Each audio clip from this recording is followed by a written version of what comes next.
గారు కూడా మనతో జాయిన్ అయిపోయారు. అలాగే కోటేశ్వరరావు గారు కూడా మనతో జాయిన్ అయిపోయారు. ఫస్ట్ ఆఫ్ ఆల్ మనం ఒకసారి దొంతు లక్ష్మీనారాయణ గారి దగ్గరికి వెళ్దాం. లక్ష్మీనారాయణ గారు, ప్రస్తుతం ఏదైతే మనం శ్రీశైలం ప్రాజెక్టుకు సంబంధించిన ఏదైతే మనం చర్చించుకుంటున్నామో ఈ విషయంలో 143 అంటే గొయ్యి అక్కడ ఏర్పడ్డది. 400 అడుగులకు సంబంధించిన వెడల్పుగా ఆ గొయ్యి ప్రమాదం ఎట్లుంటుందంటే అణుబాంబు కన్నా ఎక్కువ ప్రమాదం అని మన గోవర్ధన్ గారు, నయనాల గోవర్ధన్ గారు చెప్తున్నారు.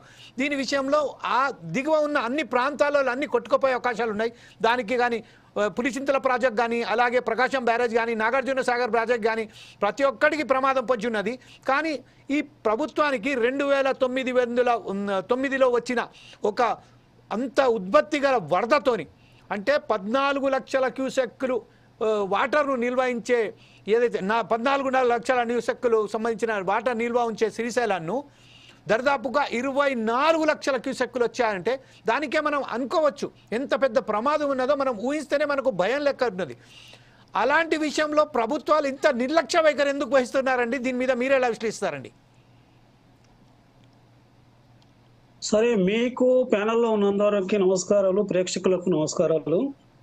ఇది అణుబాంబుతో నేను పోల్చలేం, కానీ ఒకటి ఏంటంటే ఇక్కడ జరిగింది ఏంటంటే శ్రీశైలం డ్యామ్ కట్టిన తర్వాత, నిర్మాణం అయిన తర్వాత దాని ముందు భాగంలో అంటే వాటర్ ఫాల్ అంటే దాని స్కై లెవెల్ అంటారు, అంటే దాని యొక్క స్పిల్వే తర్వాత స్కై జంప్ తర్వాత కొంత దూరంలో అదొక గుంత ఏర్పడ్డది.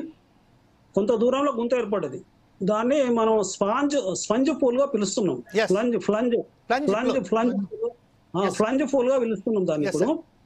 అయితే ఇక్కడ మనం గమనించవలసింది ఏంటంటే అక్కడ కొంత ఆ ఫ్లంజ్ పూల్ లో ఏంటంటే రివర్ బెడ్ ఎప్పుడైనా కొంత లూజ్ ఉంటుంది. రివర్ బెడ్ లూజు అయికుంటా పైన మట్టి పోయిపోయి అదొక గుంతగా ఫ్లంజ్ పూల్ గా తయారైంది. అంటే వాటర్ హై జంప్. ఇక్కడ ఏంటంటే ఏ డ్యామ్ కైనా స్కై జంప్ ఉంటది. డౌన్ స్ట్రీమ్ లో వాటర్ వచ్చినప్పుడు స్కై జంప్ అవుతుంది. ఆ స్కై జంప్ ఆ జంప్ వాటర్ భూమి మీద కొడతాయి, నీళ్లు ఫోర్స్ గా నీళ్లు కొడతాయి. కొట్టినప్పుడు దాన్ని స్కవర్ లెవెల్ అంటారు, దాన్ని టేల్ వాటర్ లెవెల్ అంటారు మా ఇంజనీరింగ్ లాంగ్వేజ్ లో. టేల్ వాటర్ లెవెల్, స్కవర్ లెవెల్ అంటారు. ఇక్కడ సమస్య ఎప్పుడు వస్తుందంటే దీనికి ఒకవేళ నాగార్జున సాగర్ లో ఎఫ్ఐఆర్ఎల్ లెవెల్ ఫుల్ లెవెల్ ఉన్నట్టుంటే, FRL level Nagarjuna Sagar 590 level, 590 level Nagarjuna Sagar లో ఫుల్ లెవెల్ ఉన్నప్పుడు ఆ నీళ్లు ఇక్కడ కమ్ముకొని వస్తున్నాయి. ఈ డ్యామ్ డౌన్ లో, డ్యామ్ అంటే శ్రీశైలం డ్యామ్ కు నీళ్లు అంటే కమ్ముకొని ఉంటాయి అంటే వాటర్ కుషన్ ఏర్పడుతుంది. వాటర్ కుషన్ అంటే కొంత వాటర్ శ్రీశైలంలో ఒక నాగార్జున సాగర్ లో ఒక ఫుల్ రిజర్వాయర్ లెవెల్ ఉన్నట్టుంటే ఆ లెవెల్ రివర్ లో ఇక్కడ వాటర్ కుషన్ ఏర్పడుతుంది. వాటర్ కుషన్ అంటే వాటర్ లెవెల్ ఉంటది, ఉన్నప్పుడు ఏం ప్రాబ్లం లేదు. అప్పుడు దానికంటే పెద్ద ప్రాబ్లం లేదు. ఎందుకంటే టేల్ వాటర్ లెవెల్ కొంత ఈ కుషన్ ఏర్పడితే దీనికేం ప్రాబ్లం లేదు. ఎప్పుడైతే నాగార్జున సాగర్ లో వాటర్ లెవెల్ తక్కువ ఉన్నప్పుడు ఉంటే ఇక్కడ కుషన్ మెయింటైన్ కాకపోతే, వాటర్ కుషన్ అంటే కొంత వాటర్ లెవెల్ ఇక్కడ మెయింటైన్ లేకపోతే ఇక్కడ ఏమైతుందంటే ఇది స్కవర్ కు ఎక్కువ అవకాశాలు ఎక్కువ ఉంటది. అయినా ఎట్లుందంటే శ్రీశైలం డ్యామ్ కన్స్ట్రక్షన్ లెవెలే foundation level, deepest foundation level 380 feet. అది 380 feet foundation level. Dam construction drawing ప్రకారం అబ్జర్వ్ చేస్తే 380 feet construction deepest foundation of the Srisailam project level అది.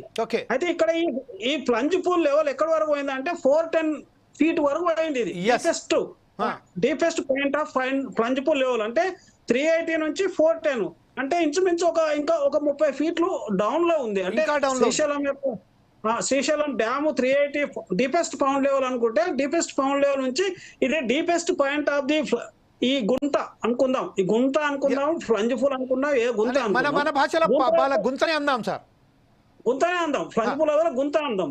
ఈ గుంత డీపెస్ట్ పాయింట్ లెవెల్ 410 అంటే శ్రీశైలం ఫౌండేషన్ 380 డీపెస్ట్ దానికంటే ఇది 410 ఇంకా కొంత 20-30 ఫీట్లు డౌన్ లో ఇది ఫామ్ అయింది. అంటే ఇది అయినంత మాత్రాన ఇక్కడ స్టెబిలిటీకి ఇప్పుడు కూడా స్టెబిలిటీకి ఏం పెద్ద ప్రమాదం ఏం లేదు శ్రీశైలం డ్యామ్ స్టెబిలిటీకి. కాకుంటే ఫ్యూచర్ లో ఏమన్నా కాన్సిక్వెన్సెస్ రాకుండా దీన్ని ఏం చేయాలంటే ఆల్వేస్ ఇప్పుడు నాగార్జున సాగర్ లో ఎప్పటికీ ఫుల్ రిజర్వాయర్ లెవెల్ ఉండదు. ఎప్పుడు ఉంటుంది ఫుల్ రిజర్వాయర్ నిండితేనే ఫుల్ రిజర్వాయర్ ఇక్కడ వాటర్ కుషన్ అంటే కొంత వాటర్ కూడా ఫామ్ అవుతుంది. అది ఉండదు కాబట్టి అది కొన్ని తీసుకోవాల్సిన అవసరం. దీనికి ఇప్పుడు ఇనుబాంబులు ఏం అవసరం లేదు. ఇప్పటికిప్పుడు ప్రమాదం ఏం లేదు శ్రీశైలం డ్యామ్ కు. పోగా ఇది ఇప్పుడు జాయింట్ ప్రాజెక్ట్ అయిపోయింది. ఎందుకంటే తెలంగాణ ఆంధ్ర బార్డర్ లో ఉంది కాబట్టి రెండు రాష్ట్రాల మధ్య జాయింట్ ప్రాజెక్ట్ అయిపోయింది. కాబట్టి మొన్న ఎన్డీఎస్ఏ వాళ్ళు విజిట్ చేసిరు, వాళ్ళు కూడా రిపోర్ట్ ఇస్తారు. ఇక్కడ ఏంటంటే original dam construction drawing study చేయడం లేదు ఎవరైనా, అది స్టడీ చేయాలి. స్టడీ చేయకుండా ఏం చేస్తారంటే డీపెస్ట్ ఫౌండేషన్ లెవెల్ అనేది వీళ్ళు తప్పు చూపిస్తారు. Deepest foundation level of dam అనేది కూడా తప్పు చూపిస్తారు. డ్యామ్ యొక్క designs original construction drawing study చేసి దానికి ఇప్పుడు ఉన్న పండిపులు ఈ గుంత లెవెల్ కు తేడా ఎంత ఉన్నది మనం అబ్జర్వ్ చేయాలి. ఇంకొక ఆల్టర్నేటివ్ రిమేడియల్ స్టెప్ ఏముందంటే, రిమేడియల్ స్టెప్ అనేది ఇక్కడ రెండు ఏమనుకుంటాం అంటే, దీన్ని రిమేడియల్ ఏం చేయాలంటే గుంత ఊర్చుడు ఉంటది అంతే. గుంత ఊర్చుడు అంటే 500 కోట్లు 500-600 కోట్లు అవుతుంది అది ఇంచుమించు. ఎందుకంటే రఫ్ గా ఇక్కడ దాని యొక్క సిమెంట్ కాంక్రీట్ అంతా రాడ్స్ వేసి రెయిన్ఫోర్స్మెంట్ వేసి నింపాలంటే ఒక 500 కోట్లు అవుతుంది. దానికి ఇంకా ఏముందంటే ఇక్కడ వాటర్ క్వశ్చన్ మెయింటైన్ చేయాలి, కొంత వాటర్ లెవెల్ మెయింటైన్ కావాలంటే దీని డౌన్ లో ఒక 15 కిలోమీటర్ డౌన్ లో ఒక ఆనికట్ కట్టాలి. ఆనికట్ అంటే వియర్ అనుకో, ఆ ఆనికట్ నీళ్ళు ఎప్పటికీ మళ్ళీ వాటర్ క్వశ్చన్ ఉంటది ఇక్కడ డ్యామ్ దగ్గర. అది సింపుల్. అక్కడ ఆనికట్ ఒకవేళ ఇప్పుడు మనం శ్రీశైలం పోయేటప్పుడు తెలంగాణ నుంచి బ్రిడ్జ్ చూసినాం కదా, బ్రిడ్జ్ మీదకి వెళ్ళి రోడ్ బ్రిడ్జ్ మీదకి వెళ్ళి మనం శ్రీశైలం పోతాం. ఆ రోడ్ బ్రిడ్జ్ డౌన్ లో ఒక ఆనికట్ కట్టాలి. ఆనికట్ అంటే వియర్ అంటారు, టెక్నికల్ లాంగ్వేజ్ లో ఆనికట్ అంటారు, ఏదైనా కానీ. అక్కడ వాటర్ కొంత హైట్ ఆపినట్టుంటే ఆ హైట్ లెవెల్ ఇక్కడ వచ్చేస్తుంది శ్రీశైలం డ్యామ్ దగ్గరికి, ఈ గుంత మీదకి వచ్చేస్తుంది. గుంత మీదకి వచ్చినప్పుడు ఇక్కడ టేల్ వాటర్ లెవెల్ వాటర్ జంప్ అవుతున్నప్పుడు వాటర్ జంప్ అయినప్పుడు వాటర్ కుషన్ ఉంటే దానికి ఏం ప్రమాదం ఉండదు, తగ్గదు, ప్రెషర్ ఉండదు. అంటే దాని మీద ఫౌండేషన్ లో ప్రెషర్ ఉండదు. వాటర్ కుషన్ అంటే ఫౌండేషన్ మీద వాటర్ ఎంత జంప్ అయినా కూడా ఈ టేల్ వాటర్ లెవెల్ స్కవర్ లెవెల్ కు ఎఫెక్ట్ రాదు. లేకుంటే ఏమైందంటే వాటర్ కుషన్ లేకపోతే స్కవర్ ఎక్కువ అవుతుంది. అంటే స్కవర్ లెవెల్ అంటే ఎక్కువ అవుతుంది. కోత అంటారు, స్కవర్ అంటే కోత ఆస్కారం ఎక్కువ ఉంటది. జంప్ అయినప్పుడు కోతకు ఆస్కారం ఎక్కువ ఉంటది. అయితే కోతకు ఆస్కారం లేకుండా రెండు ఆల్టర్నేటివ్ ఏంటంటే దీన్ని ఫ్లంజ్ పూల్ అన్నా సిమెంట్ కాంక్రీట్ తో ఫిల్అప్ చేయాలి, ఆర్ అదర్వైజ్ దీని యొక్క కాస్ట్ చూసి ఫిల్అప్ చేస్తే ఎంత కాస్ట్ అవుతుంది, లేదా దాని డౌన్ లో ఒక ఆనికట్ లేదా వియర్ అనుకో, ఆనికట్ అనుకో, చెక్ డ్యామ్ అనుకో, ఏదైనా లాంగ్వేజ్ సామాన్య మానవుడు చెక్ డ్యామ్ అనుకుంటారు. దాని డౌన్ స్ట్రీమ్ లో ఒక ఆనికట్ కట్టినట్టు ఆ లెవెల్ ఎప్పటికీ ఇక్కడ వాటర్ లెవెల్ మెయింటైన్ అవుతుంది. ఎందుకంటే ఒక water question water level maintain అయినప్పుడు దీనికి ఆ స్కవర్ డెప్త్ అంటే కోత ఆస్కారం తక్కువ వస్తుంది. కాబట్టి కోత తక్కువ ఉంటుంది. 2009 అంటే 2009 ఫస్ట్ వీక్ లో హైయెస్ట్ ఫ్లడ్ వచ్చింది మనకు. దీని యొక్క డిశ్చార్జ్ ఫ్లడ్ అంతా డిశ్చార్జ్ పొద్దు అంటే 14 లక్షలే దీనిది శ్రీశైలం అప్పుడు డిజైన్ చేసిన డిశ్చార్జ్.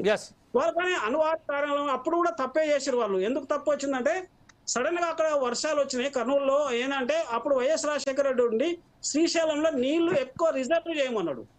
రిజర్వ్ చేయకూడదు, తప్పు చేసినంటే వర్షాకాలం వచ్చినప్పుడు వాటర్ లో ఎప్పుడైనా డ్యాములు వెకేట్ చేయాలి. వెకేట్ చేయకుండా ఏం చేసినంటే అప్పుడు వైఎస్ రాజశేఖర రెడ్డి ఇన్స్ట్రక్షన్ ఇచ్చిండు, మీరు వాటర్ లెవెల్ ఫుల్ మెయింటైన్ చేయండి. ఫుల్ మెయింటైన్ చేసినప్పుడు 2009 లో ఏమైందంటే ఇలా ఫుల్ లెవెల్ ఉన్నది వాటర్. సడన్ గా కర్నూలు మునిపి పేద హై ఫ్లడ్ వచ్చింది, కర్నూలు టౌన్ మునిపోయింది, మీకు అందరూ తెలిసింది. అప్పుడు 2009 లో అప్పుడు ఏంటంటే హైయెస్ట్ ఫ్లడ్ ఒక 25 lakhs 24-25 lakhs వచ్చింది. అంటే డబుల్ ది డిజైన్ కంటే డబుల్ ది డిజైన్ రీచ్ అయింది. అంటే ఒక స్టేజ్ లో డ్యామ్ ఓవర్ఫ్లో కు నీళ్ళు వచ్చేసినాయి, ఓవర్ఫ్లో నీళ్లు డ్యామ్ ఓవర్ఫ్లో స్టేజ్ కి నీళ్ళు వచ్చినాయి. అయినా అప్పుడు డ్యామ్ స్టెబిలిటీకి ఏం కాలేదు. ఎందుకొరకంటే డ్యామ్ ఆ టైంలో పాతకాలంలో కట్టింది కాబట్టి నాణ్యత ప్రమాణంగా అప్పటి నాణ్యత ప్రమాణ ఇంజనీర్లు ఉండే, అప్పుడు నిజాయితీ ఉండే. అప్పటి నిజాయితీ వేరు, ఇప్పటి నిజాయితీ వేరు. ఇక ఇప్పటి నిజాయితీ కాళేశ్వరం మనం చూసుకోవచ్చు, మేడిగడ్డ, ఇక అట్లే ఉంటాయి. అవి శ్రీరామ్ సార్ అయినా శ్రీశైలం అయినా నాగార్జున ఒక నిజాయితీ పీరియడ్ లో కట్టిండు. అప్పటి ఇంజనీర్లు అప్పటి కమిట్మెంట్ వేరు. అప్పటి కమిట్మెంట్ ఇంజనీర్లు వాళ్ళు నాగార్జున అయినా శ్రీశైలంలో అయినా కమిట్మెంట్.